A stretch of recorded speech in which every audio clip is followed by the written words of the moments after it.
जय हिंद एवरीवन। आज हम कॉन्सेप्ट की नेक्स्ट क्लास लेकर आ रहे हैं और इसमें देखने वाले हैं कॉन्सेप्ट 21 टू 25। आप सभी को पता होगा, इससे पहले मैं आपके लिए 4 क्लास अवेलेबल करा चुका हूं जिसमें हम 1 टू 20 कॉन्सेप्ट कर चुके हैं। ये इंग्लिश के वो टॉप मोस्ट आपके कॉन्सेप्ट रहने वाले हैं जो किसी भी एग्जाम के लिए इम्पोर्टेंट रहेंगे और इनसे ही आपको क्वेश्चन देखने को मिलने वाले हैं।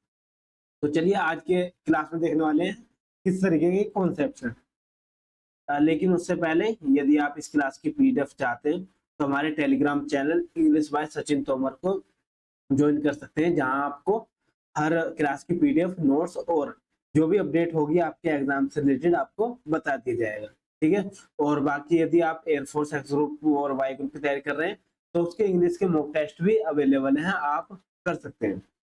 तो चलिए बच्चों, आज हम देखते हैं 21 कॉन्सेप्ट नंबर। 21 कॉन्सेप्ट नंबर हमारा रिलेटेड है कंफ्यूजिंग वर्ब। देखिए, कुछ ऐसी वर्ब्स होती हैं बच्चों जो दोनों मैच तो करती हैं बट उनके मीनिंग और उनके यूज डिफरेंस हो जाते हैं, डिफरेंट हो जाते हैं। तो इस वजह से वो ज्यादा इंपॉर्टेंट हो जाती है और कंफ्यूजिंग हो जाती है। इस वजह से इन मेनली ये 3 है जो मैं आपके एग्जाम के पॉइंट ऑफ व्यू से इंपॉर्टेंट कह सकता हूँ और इन्हें मैं आप समझाऊंगा आपको। जैसे आप देख पा रहे होंगे, फॉल है, फॉल, फैल, फॉलन। ठीक है, ये आईएनजी फॉर्म है फॉलिंग। इसका मतलब होता है गिरना। ठीक है। और वही है हमारा फैल, फैल्ड, फैल्ड और फैलिंग, इसका मतलब है गिराना। तो दोनों में मतलब समझिए बच्चों, गिरना, गिरना का मतलब होता है जब कार्य स्वयं हो, जब वर्क सेल्फ ही हो रहा हो, इंडिपेंडेंट हो रहा हो, तो उसे हम कहेंगे गिरना। ठीक है, कोई चीज है गिर रही है, जैसे पेड़ से पत्ते गिरना, पेड़ से फल का गिरना। ठीक है।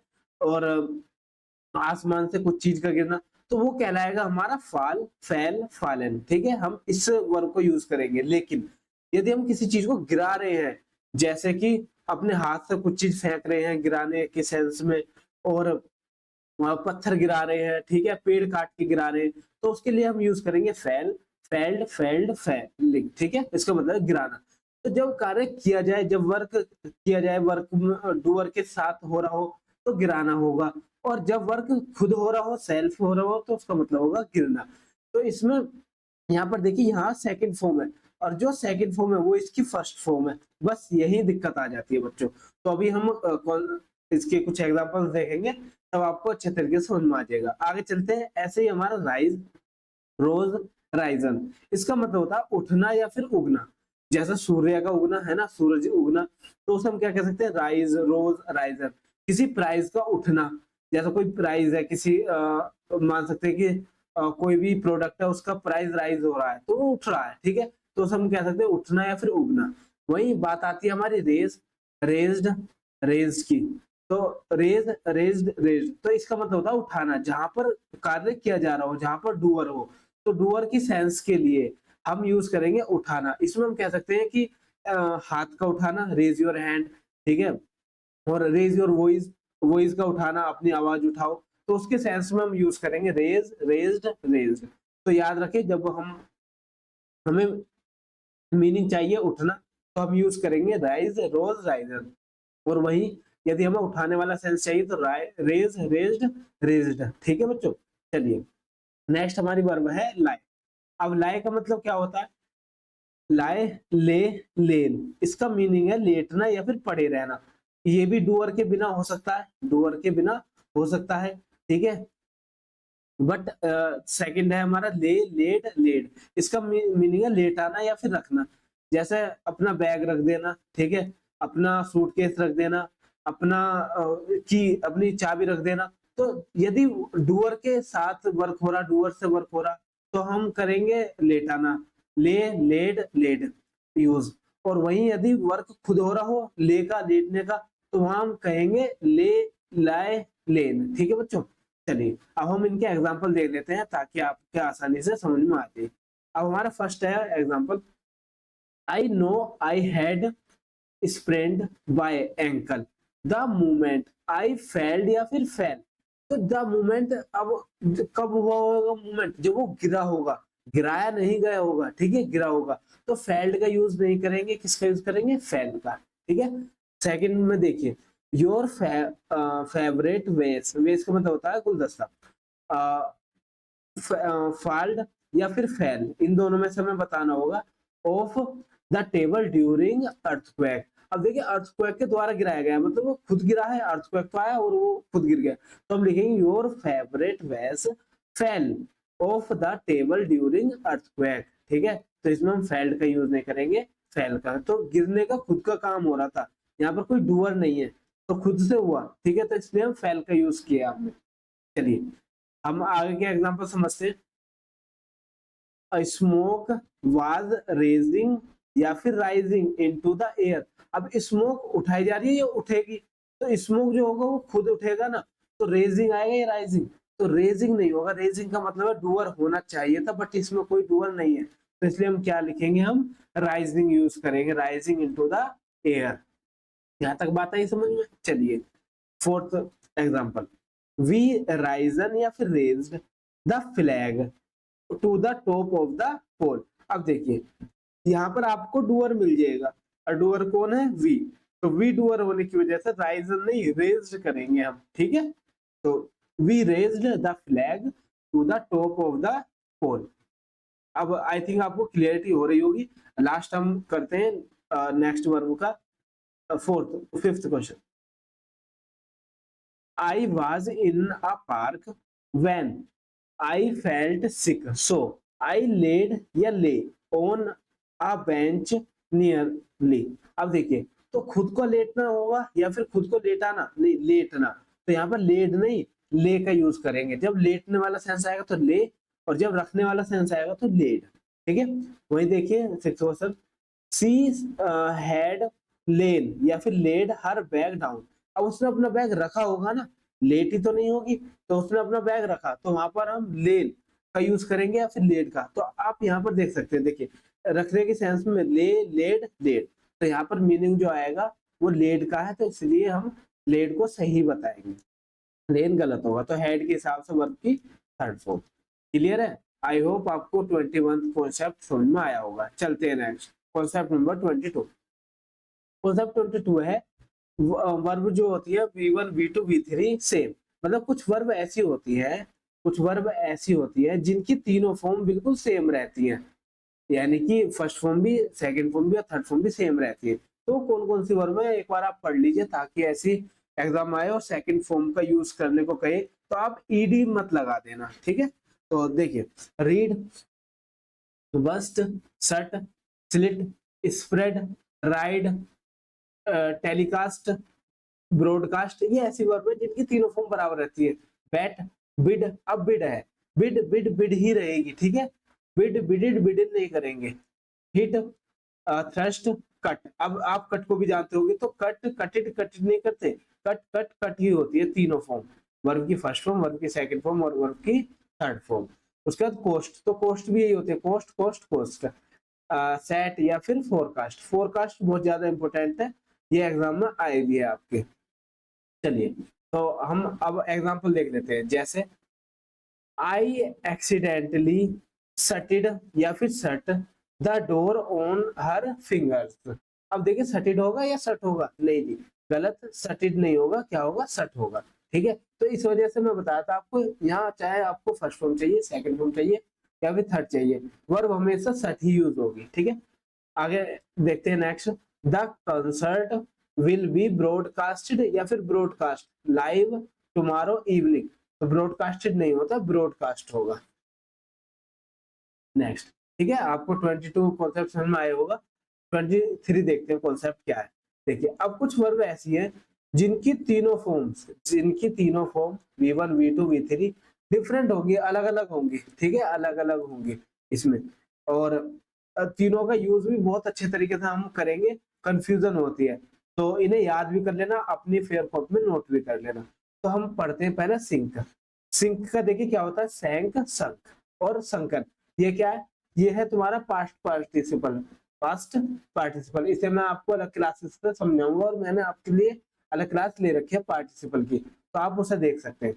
यदि चैनल पर नया तो चैनल को सब्सक्राइब जरूर कर लेना बच्चों, ताकि आगे आने वाली जो भी क्लास हो आप तक नोटिफिकेशन जा सके। चलिए नेक्स्ट है श्रिंक।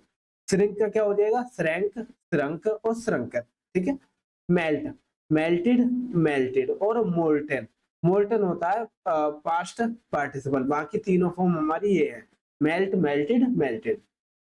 नेक्स्ट है गेट, गोट, या फिर गोटन होगा या फिर गोट भी चल जाएगा। सेव, सेव, सेव्ड, ठीक है। प्रूव, प्रूव्ड, प्रूव्ड, और वही है लास्ट ड्रिंक, ड्रैंक, ड्रंक, ठीक है। तो ये हमारी कुछ ऐसी वर्ब थी जिनकी तीनों फॉर्म अलग होती है। चलिए अब हम कुछ एग्जांपल देख लेते हैं ताकि आपको अच्छी अंडरस्टैंडिंग हो सके। देखिए हमारे पास क्वेश्चन है, ही हैज ऑलरेडी मोल्टन या फिर मोल्टेड, मोल्टन या फिर molted some gold to make a ring, ठीक है। अब यहाँ पर देखिए हैज है और हैज के बाद आती है वर्ब की थर्ड फॉर्म, तो मोल्टन होगी या फिर मोल्टेड होगी। तो वापस जाकर आप याद भी कर सकते हैं। देखिए मोल्टन जो होती है वो पास्ट पार्टिसिपल है, पास्ट पार्टिसिपल है, वर्ब की थर्ड फॉर्म के लिए मेल्टेड का यूज होगा। तो सही आंसर क्या होगा हमारा, मेल्टेड, ठीक है, मोल्टन नहीं होगा। चलिए नेक्स्ट है हमारा कॉन्सेप्ट नंबर 24, स्टेटिव वर्ब्स। बच्चों कुछ वर्ब ऐसी होती है जिनकी आईएनजी फॉर्म नहीं बनाई जा सकती या फिर नहीं बनाते जनरल केस में। स्पेशल केस होते हैं तो वहां यूज कर सकते हैं, बट जनरल केस में हम आईएनजी या फिर कंटिन्यूअस नहीं बना सकते, उनका सेंस नहीं निकल कर आता। तो उन वर्ब में क्या क्या, उन्हें हम स्टेटिव वर्ब कहते हैं। क्या क्या है, थिंक, बिलीव, तो हम थिंकिंग नहीं लिखते, जब हमें जनरल केस में कहना होता है थिंकिंग नहीं कहते, बट स्पेशल केस में कह सकते हैं कभी, तो वो मैं एक्सेप्शन बता दूंगा आपको। बिलीव, कंसीडर, हैव तो हैविंग नहीं करते, own, look, seem, appear, consist, contain, feel, smell, taste, sound, तो साउंडिंग नहीं होता है ना, साउंडिंग नहीं होता वर्ब के लिए ING. Know, resemble, like, love, want, agree, hate, forgive, forget, remember, depend, exist, तो इनमें आईएनजी फॉर्म नहीं लगाई जाती। जैसे मैं कहने लगे I am loving you, I am loving you, तो ये गलत होता है, क्या लिखते हैं, आई लव यू, ठीक है। इसी तरीके से आई एम हेटिंग यू नहीं, आई हेट यू होता है, ठीक है बच्चों। अब आपको अच्छे तरीके से समझ में आएगा। कुछ एग्जांपल्स देख लेते हैं ताकि आपको अच्छे तरीके से चीजें समझ में आ जाए। आई एम वेगुअली रिजेंबलिंग, या फिर रिमेंबर, रिमेंबरिंग, या फिर remember that. I met him, या हिम होगा या फिर हिज होगा, हिम लिख लीजिए, ड्यूरिंग अ कॉन्सर्ट, तो आई एम वेगली रिमेंबर नहीं होगा, तो आई वेगली रिमेंबर होगा, रिमेंबर, ठीक है, रिमेंबर का यूज करेंगे। That I met him during a concert.